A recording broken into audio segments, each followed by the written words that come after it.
Рахман, әрі аса рақымды Алланың атымен бастаймын. Әлиф, ләм, мим. Алла, одан басқа құдай жоқ. Ол хай, мәңгі тірі. Хайюм, еш нәрсеге арқа сүймей, күллі болмысты бір өзі ұстап, меңгеріп тұрушы. Уа Мұхаммед, ол саған осынау кітапты, ақиқатты нақ өзі әрі титтей де жалған араласпайтындай етіп, және өзінен бұрынғы кітаптарды, Тәурат, Інжіл сынды илляхи кітаптарды растаушы ретінде оқиғалардың ағысына қарай бірте-бірте түсіруде. Ол Тәурат пен Інжілді де түсірді. Яғни Алла Тәурат пен Інжілді бұрынырықта адамдарға тура жолды нұсқайтын жолбасшы ретінде түсірді. Сондай-ақ ақ пен қаранын, ақиқат пен жалғанын, ара жігін ажырататын илляхи қағидалар жиынтығы Фурқанды, Құранды түсірді. Шүбәсіз Алланың анық аяттарын біле тұра жоққа шығарып, күпірлік қылғандар үшін өте ауыр азап бар. Алла азиз, ұлы, бәрінен үстем, һәм күпірлікке бой алдырған залымдарды ондырмай жазалап кек алушы. Шүбәсіз жердегі және көктегі бірде-бір нәрсе Алладан жасырынып, қалтарыста қала алмайды. Ол сендерді аналарының құрсағында өзі қалаған пішінде жаратушы. Одан басқа тәңір жоқ, ол азиз, ұлы, бәрінен үстем, һәм хаким, әр ісі мен үкімінде талай хикмет болған асқақ даналық иесі.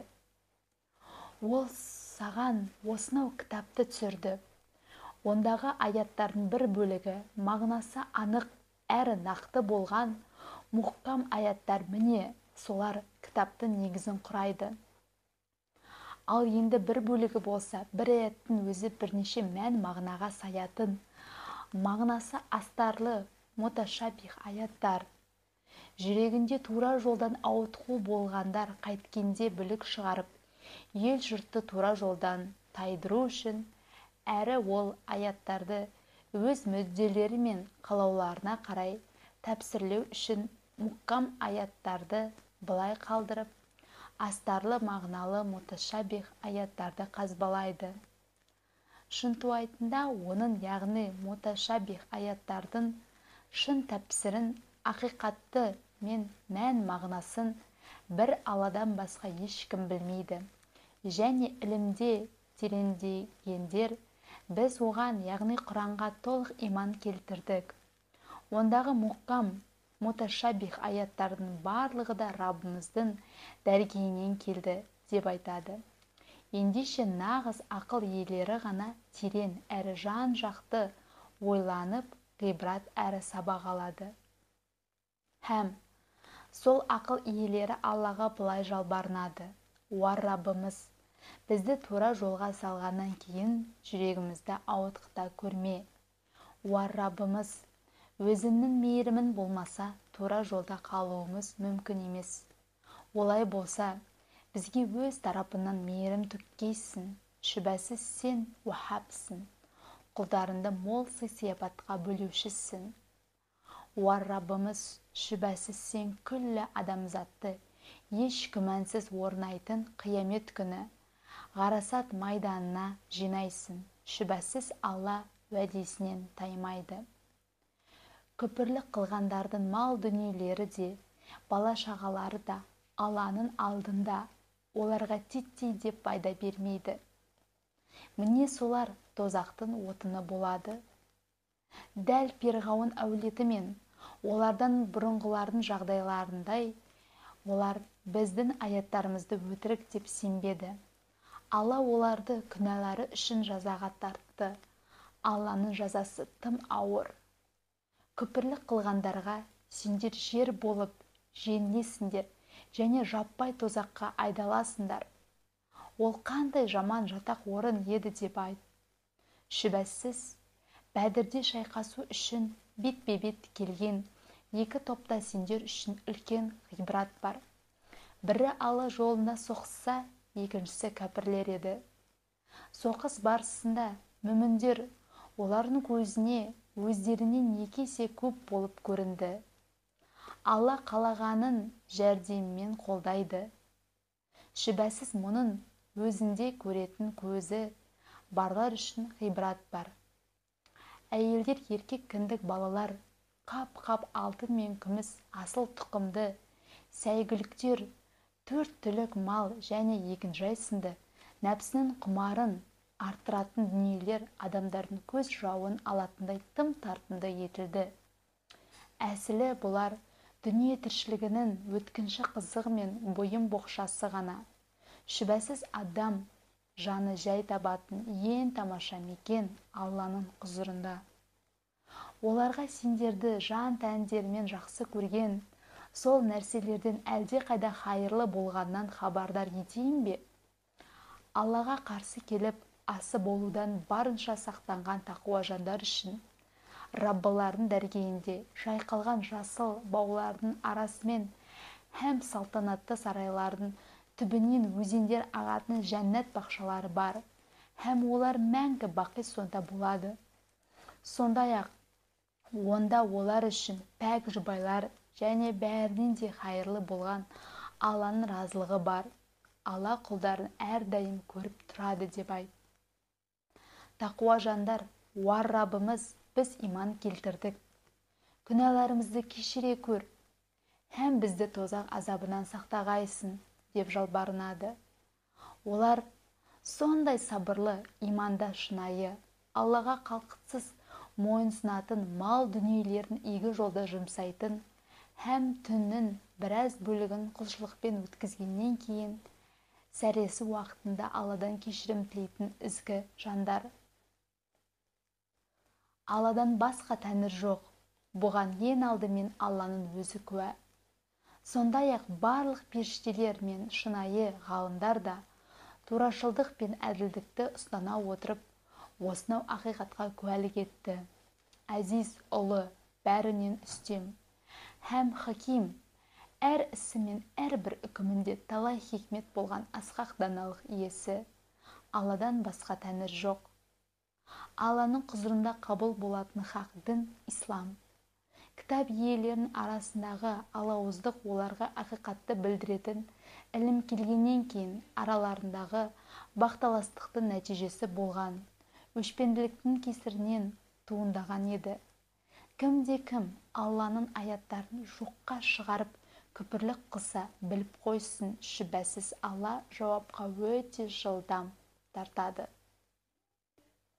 Егер кітап иелері саған дін мәселесіне сөз таластыруға келсе, оларға мен жан тәніммен бір Аллаға мойынсұндым, маған ергендер де бір Аллаға мойынсұнды деп айт.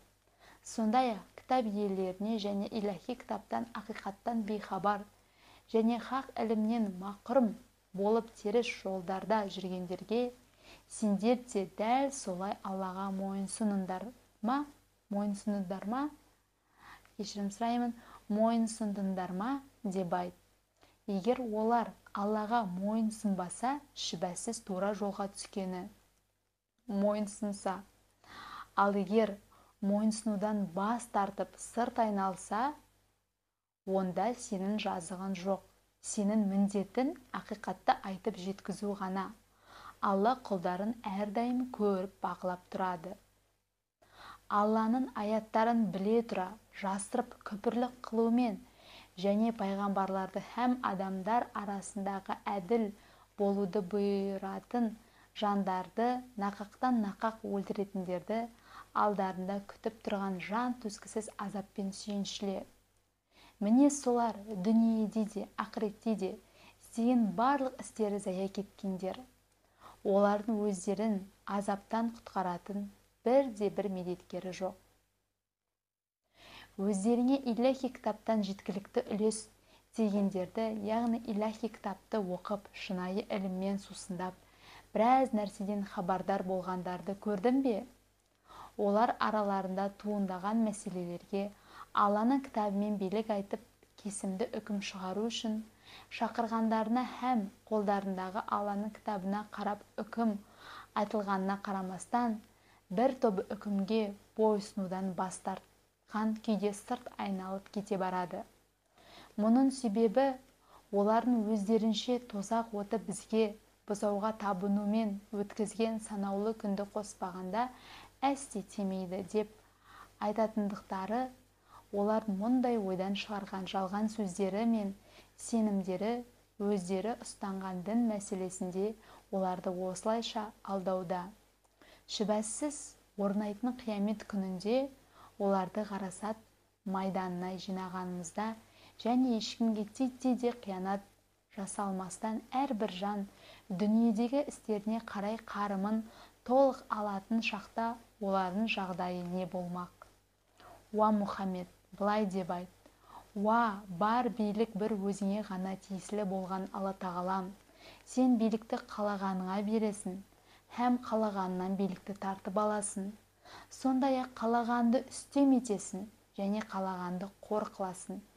Жақсылық атаулы бір өзінің иелігінде, шүбәсіз сенің құдіретің барлық нәрсеге толық жетеді. Түнді қысқартып күнді ұзартасың және күндізді қысқартып түнді ұзартасың. Сондай-ақ өліден тіріні шығарасың және тіріден өліні шығарасың. Һәм қалағаныңа қисапсыз ризық несібе бересің. Мүміндер мүмін бауырларын былай қалдырып, кәпірлерді дос тұтпасын. Кім солай істесе, Алламен һәм оның хақ дінімен байланысын үзген болады. Бірақ өздерінен әлде қайда үстем болған кәпірлерден келетін қауіп-қатерден сақтансаңдар, оның жөні бөлек. Алла сендерді өзіне қарсы келіп, асы болудан сақтандырады. Ақыр соңында қайту бір Аллаға болмақ. Сондай-ақ мүміндерге көкіректеріндегіні, яғни ниет пиғылдарыңды жасырсаңдар да, жария етсеңдер де бәрібір Алла бәрін біледі. Сондай-ақ ол күллі аспан әлемі мен жердегінің бәрін біледі. Алланың құдіреті барлық нәрсеге толық жетеді деп айт. Тыңдағандарыңызға рахмет. Каналға тіркеліп қойсаңыздар болады. Жаңа сүре, аяттар шыққан кезде ең бірінші сіздер біліп отырасыздар, ең бірінші сауапты сіздер алып отырасыздар.